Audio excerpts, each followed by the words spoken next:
Prévenir plutôt que guérir le diabète de type 2.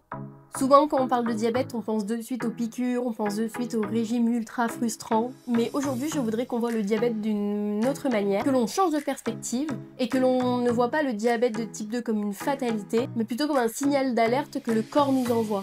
Mais c'est quoi le diabète de type 2? Allez, je t'explique sans prise de tête. Imagine que ton corps c'est une voiture. La nourriture que tu manges, c'est l'essence. Pour que cette essence, le sucre, le glucose, arrive jusqu'au moteur, les cellules, elle a besoin d'une clé, l'insuline. Dans un corps en bonne santé, l'insuline ouvre la porte des cellules et le glucose entre pour donner de l'énergie. Tout fonctionne à merveille. Quand on a un prédiabète ou un diabète de type 2, c'est comme si la clé de l'insuline avait du mal à ouvrir la porte. Les cellules deviennent sourdes à son signal, c'est ce que l'on appelle de l'insulinorésistance. Résultat, le sucre s'accumule dans le sang et ça crée un embouteillage. Bon, rassure-toi, le diabète de type 2 n'arrive pas du jour au lendemain. C'est le résultat d'un déséquilibre qui s'installe lentement. C'est souvent lié à notre mode de vie, une alimentation riche en produits transformés, le stress, un manque d'activité physique.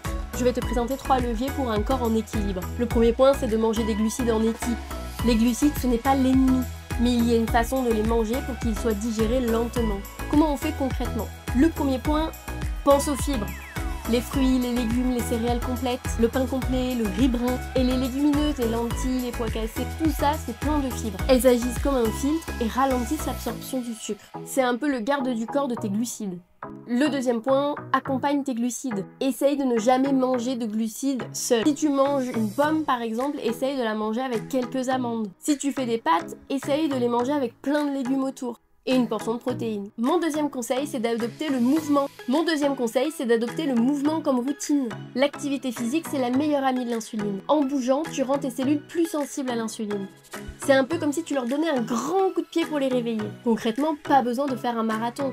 Bouger une demi-heure, 45 minutes par jour suffit amplement. Pense à trouver une activité qui te fait plaisir et à la faire plusieurs fois par semaine.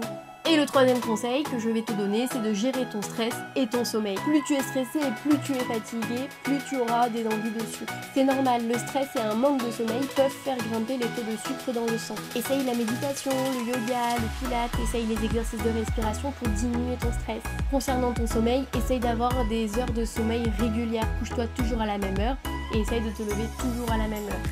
Essaye d'avoir 8 heures de sommeil environ. Pour conclure, la prévention concernant le diabète de type 2 ne se résume pas à faire un régime drastique. C'est plutôt un engagement pour ton bien-être, un engagement pour avoir un corps en pleine forme, de par la diminution du stress, un meilleur sommeil, bouger plus, manger mieux. Concrètement, il faut choisir sa santé, on choisit son bien-être. Donc on se choisit soi-même.